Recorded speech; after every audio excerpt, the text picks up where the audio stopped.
Hey kids, and welcome to section 1.3, physics 1.3, and we're going to talk today about acceleration. Remember, acceleration is, well, you don't remember because we haven't talked about it yet, but acceleration is speeding up, deceleration is slowing down. So far, we've only talked about speed and velocity. Now we're going to talk about acceleration and the dangers of acceleration. Not really. So acceleration is defined as a change in velocity. So a velocity, remember, is something like meters per second. Acceleration is when that speeds up. For example, in 1 second, you're traveling 1 meter per second. In the second, you're traveling 2 meters per second. In the third second, you're traveling 4 meters per second. You're speeding up. Your velocity increases every time time lapses. Here's our cool new formula.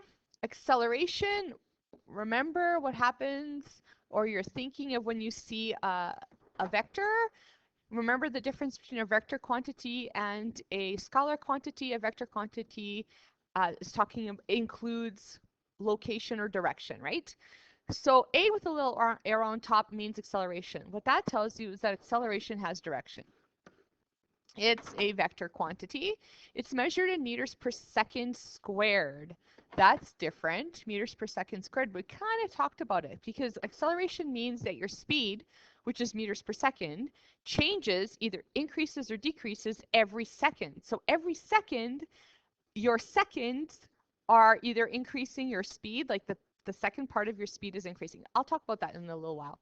So your change in velocity is also a vector quantity, and it's measured in meters per second. Your change in time, there's no arrow, obviously, because time does not have direction. Okay, obviously, too, just to recap, your change in velocity, you're looking at your final velocity subtract your initial velocity. That does come into play when we look at specific questions where, let's say, a vehicle is going from 5 meters per second in 10 seconds and they slow down to 2 meters per second for the next 5 seconds, or things can speed up. So that becomes important, your final minus initial, because we have to talk a little bit about what happens if it's negative and what happens if it's positive. Okay, moving on. So basically, your average acceleration is equal to your final velocity subtract your initial velocity over your change in time. Since velocity is a vector quantity, it has both magnitude and direction. Remember, magnitude is the number and direction is direction, like north, south, east, west, left, right, up, down, that kind of thing. So an accelerating object can be changing speed and or direction. In this course, we'll focus on objects that are changing speed. Okay, this is going to be our biggest thing that we're going to concentrate on. Okay, this next little bit of understanding hurts your brain a little bit, but don't overcomplicate life. Just think of math. When you think of math and you're adding numbers that have negative and positive signs, remember, negative plus a positive, right? Well, I'll kind of talk about it in a little bit, but it's more like when you're talking about adding numbers that have negative and positive signs in math, it depends on which number is bigger, but think about multiplication. When you're multiplying numbers that have negative and positive signs, the rules are pretty clear. A negative times a negative is a positive. A negative times a positive is a negative. A positive times a negative is still a negative. And a positive times a positive is always a positive. That thinking is also some physics thinking. So let's talk a little bit about what the heck I'm talking about. Okay, there's only 4 situations. You have to decide if something has positive acceleration or negative acceleration, and that's in terms of a definition. When you are telling somebody, hey, that has positive acceleration, it doesn't necessarily mean that is just speeding up. There's a little bit more to it, because remember, acceleration includes direction. So let's take a look at the 2 different ways you can have positive acceleration, okay? The 2 different ways, the first way makes a lot of sense. Both the change in magnitude and the direction of the velocity are positive, okay? What that means is that the number increases, so you're going 5 meters per second to squared, that's acceleration, to 10 meters per second squared. Notice how these numbers are increasing, that's your magnitude, okay? And also the direction of the velocity are positive. So if you're going in a positive direction, what are examples of positive direction? North, oops, can't spell, north, east, to the right. Does that make sense, kiddos? So if those two things are true, if I have a positive direction and I have an increase, and both are positive, an increase of magnitude, we say that's positive acceleration. So it's kind of like saying a positive number times a positive number is going to give you positive answer, positive acceleration. Magnitude is increasing, direction is going in a positive direction. Here's another example of positive acceleration. Both the change in the magnitude, so both, and the direction are negative. What? What that means is this, essentially. A negative times a negative number times a negative number is going to give me a positive answer. Okay? So if the magnitude is going down, so example, 10 meters per second squared to 5 meters per second squared. Remember, see how that's going down? That's a negative thinking. And negative meaning like math. And it's going south. That's a negative direction, right? If both are negative, kiddos, it's actually considered to be positive acceleration, right? Just accept it. That's what it is. Now let's take a look at negative acceleration. There's two types of negative acceleration. It's kind of like this. Negative times a positive is always going to be a negative, and a positive times a negative is always going to be a negative. Same kind of thinking. Negative acceleration. The change in the magnitude of the velocity is negative, but the direction is positive. They're opposite, right? One's going up, one's going down. One's a negative, one's a positive. So magnitude, the change in magnitude of the velocity is negative and the direction is positive. So here in this case, you're traveling north. That's a positive direction. Here's the change. You're going from 10 meters per second squared to 5 meters per second squared. This is a negative magnitude. Positive direction, negative magnitude, that is considered to be negative acceleration. I know, right? Good times. Another example of negative acceleration, and these are it. These are the only four you need to realize. The change in magnitude of the velocity is positive. So in this case, I'm going from 10 meters per second squared to 20 meters per second squared, right? That's positive. It's going faster, but the direction is negative, going south. That's negative. Notice that when I have something that's positive and something that's negative, it's going to give me negative acceleration. That is the hardest part of this whole 1.3. If you got that, you got it. You're awesome. That's all you need to really worry about. And I think it's okay. Positive acceleration occurs. Here's some review. The change in both magnitude of the velocity and the direction are positive, or the change in both magnitude of the velocity and the direction are negative. Think about math. A negative times a negative is equal to a positive answer. A positive times a positive is going to give you a positive answer. Positive acceleration happens when you have negative magnitude, so something slowing down in a negative direction moving south. A positive times a positive, something is speeding up, so going from 10 meters per second squared to 20 meters per second squared, traveling in a positive direction north is going to give you positive acceleration, right? The change in the negative acceleration is the change in the magnitude and direction are not both positive or negative. What are the two? Velocity is negative, slowing down to the right. So the velocity is slowing down, it's negative. The right is a positive direction. So this is a positive direction. This is a negative, whatchamacallit? It's a negative magnitude. That's going to give you a negative acceleration.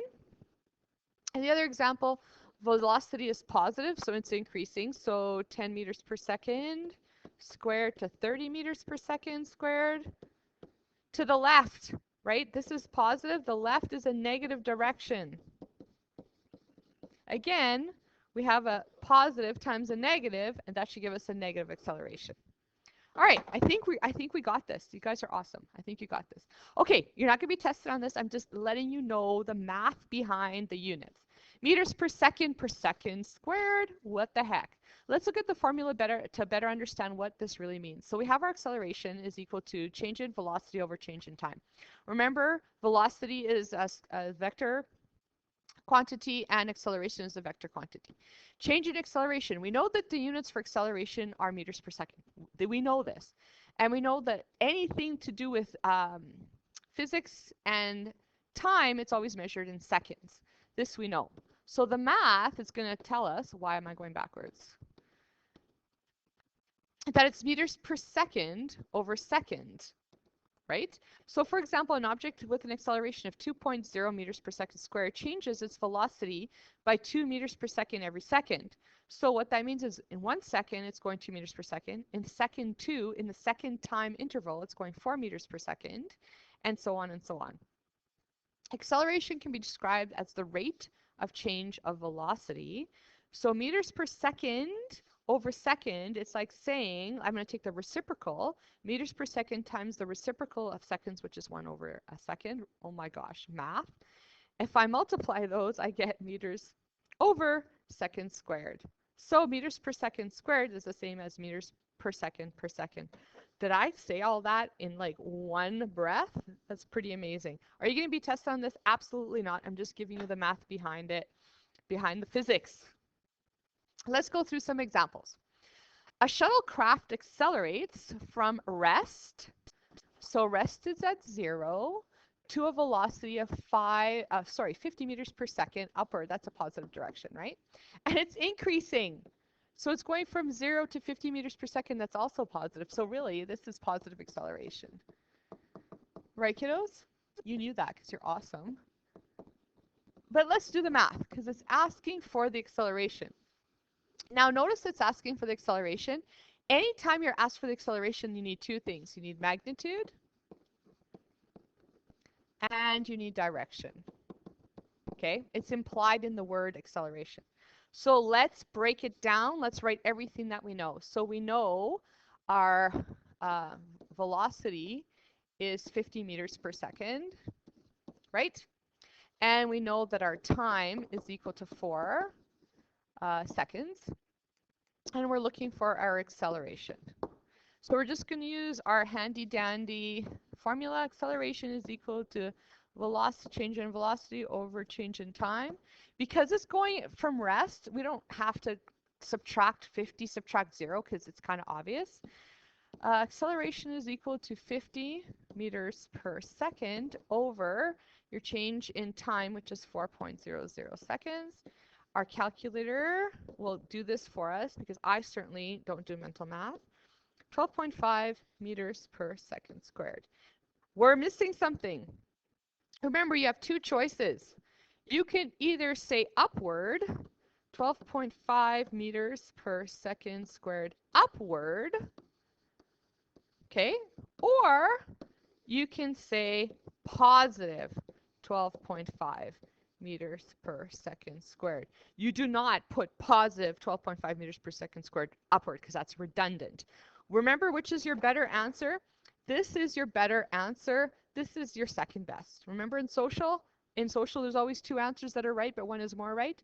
This is more right. So I'm probably not gonna give you both as an option in a little mini quiz, but you never know. Okay. And if we wanted to change it to 2 digits, it would be 13 because remember 5 is higher than, well, 5 and higher, we bump the previous number up. 13 meters per second squared upward. Okay, not so bad. There are 4 examples we're going through.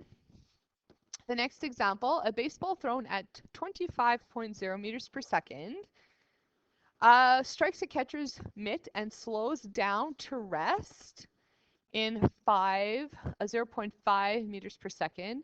What is the magnitude? Now, it's not asking for the acceleration. It's asking for the magnitude of the ball's acceleration. Just the number, not the direction.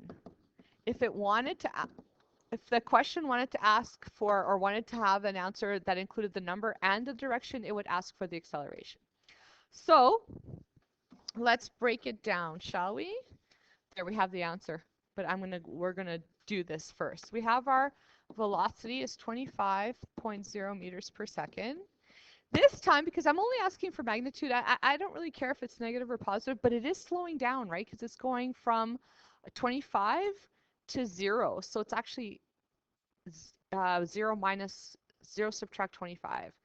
So time is equal to 0.500 seconds.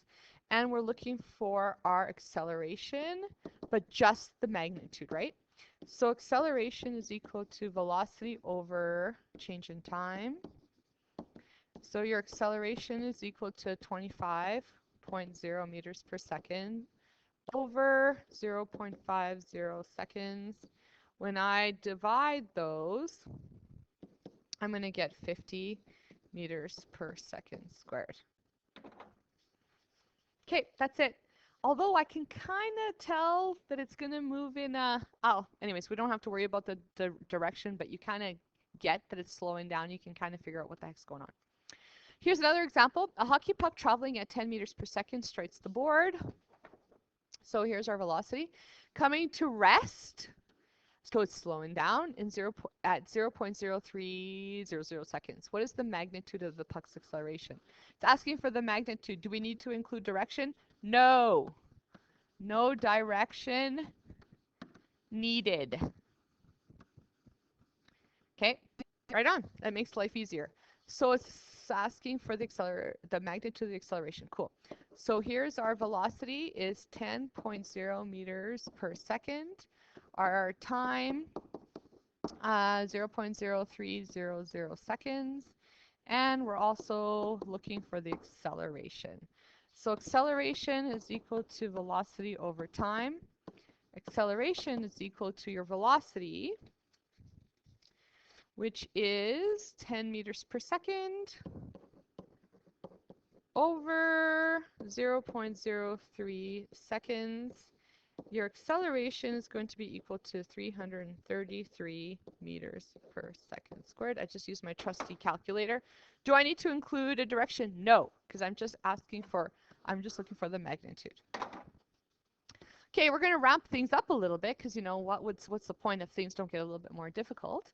A car driver applies the brakes and slows down from 15 meters per second east to 5 meters per second east. This is a tricky question. I need you to just follow along with me and be one with the physics. This happens in 4 seconds. I'm asking for the acceleration. Oh my goodness. That includes the magnitude, which is the number, right? And it also includes a direction. But we're going to be really smart about this, okay? All right, so we are looking for acceleration. We have our velocity because it gave it to us. This time, we need to use our math. It goes down from 15.0 meters per second to 5.00 meters per second. This is your final velocity. So 5.00 meters per second, right? Subtract 15.0 meters per second. What does that mean? What is going on here? And we also have our time interval of 4 seconds. So this happens in 4 seconds. Sorry about my ugly 4. Okay, so my acceleration is equal to my velocity over my time. Acceleration is equal to 5 minus 15. It's like saying 5 plus a negative 15, which is going to be negative, right? 10.0 meters per second. Correct, kiddos? Do you see that? That is over 4.0 seconds. Very important.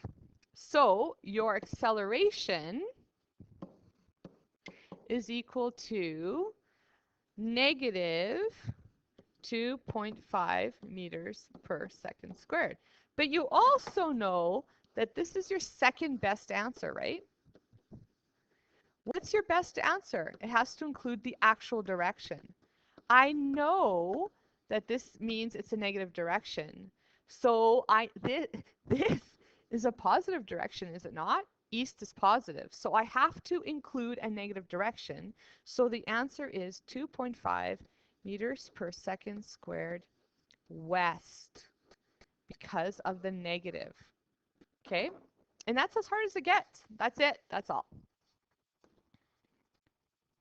So let's talk a little bit about the graphs associated with acceleration. Position time graphs, recall that the slope of the line of a position time graph is the velocity of the object, and a distance time graph, the slope is the speed. But for position time graph, because position and displacement are vector quantities, and so is velocity, okay? And that an accelerating object is changing its velocity. So that would give us a position time graph where a line has a changing slope. A curved line on a position time graph means the object is accelerating. So there's different types of, well, 4 different types of curved lines. But if you get any of these two, so a happy smile, either the start of a happy smile or the end of a happy smile, those are going to be examples of positive acceleration, so speeding up. Okay, if you see either one of these, so a sad face, lip thing. So here's my sad frown. Either this half or this half is going to be negative acceleration.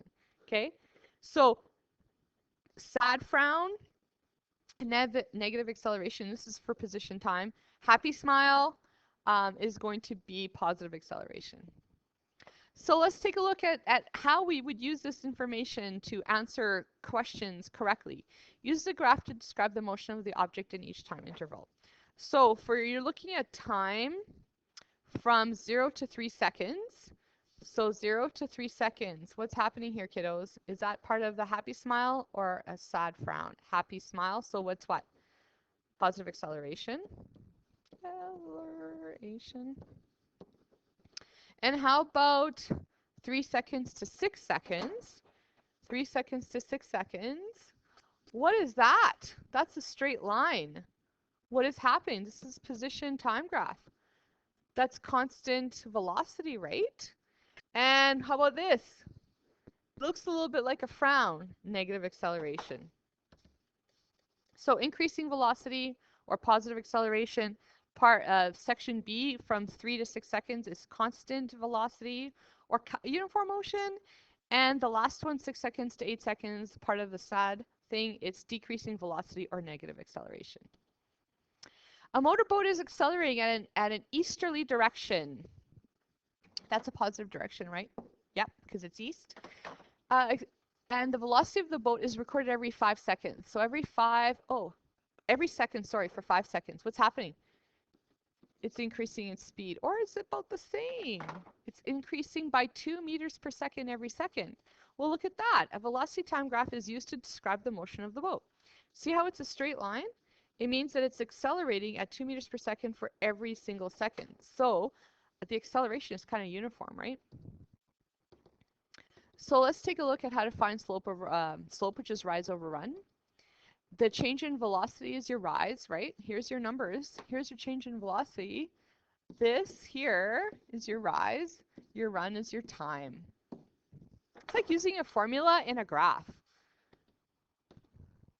So if we take a look at the acceleration, we'll look at the velocity over the time. The slope of a line on a velocity time graph is equal to the acceleration of the object. Awesome. So if we break it down, we have a rise of 6 and a run of 3, which is going to give us an acceleration of positive 2.0 meters per second. Okay, this implies that it's a positive direction, and it is because, remember, it's east, or 2.0 meters per second squared east, right? So the boat is accelerating at a constant rate of 2.0 meters per second squared east. Notice that there's no positive sign. You can't do both because both is redundant and there's no need for that. Use a graph to describe the motion of the object in each time interval. So now it's a velocity time graph. It's not a position time graph. So from 0 to 3, what's going on and what's going on here, I remember what that is. It's uniform motion, and now it's slowing down, right, kiddos? So from 0 to 3 seconds, increasing velocity. From 3 to 5 seconds, it's constant velocity or uniform motion. And from 5 to 8 seconds, it's decreasing velocity. So the graphs can be related to each other, but that doesn't mean you look at them in the same way. Okay, now we know this already. An object moves at a constant velocity. If it's a distance versus time graph, it looks like this. If it's a speed versus time graph, it looks like this. And that's the same speed or velocity as well. An object stops moving. If it's distance versus time, it's a parallel line on any place. For speed or velocity, it's at the 0, because 0 means 0 meters per second. If it's something that's traveling 0 meters per second every second, it's actually going 0 meters per second every second, which means it's not going anywhere. An object speeds up at a constant rate. Let's look at distance versus time and compare that to speed versus time, and looks like that. And finally, an object slows down at a constant rate. That first half of your sad frown, and for speed versus time, it's actually a line pointing downward. So let's summarize. Position time graph, slope is velocity. For velocity time graph, slope is acceleration. For position time graph, the area under the curve has no useful meaning, right on. And for the velocity time graph, the area under the curve is displacement. For speed time graph, the area under the curve is distance. That's it, kiddos. I'm going to give you some practice for acceleration. Have a great day, and I'll see you next time.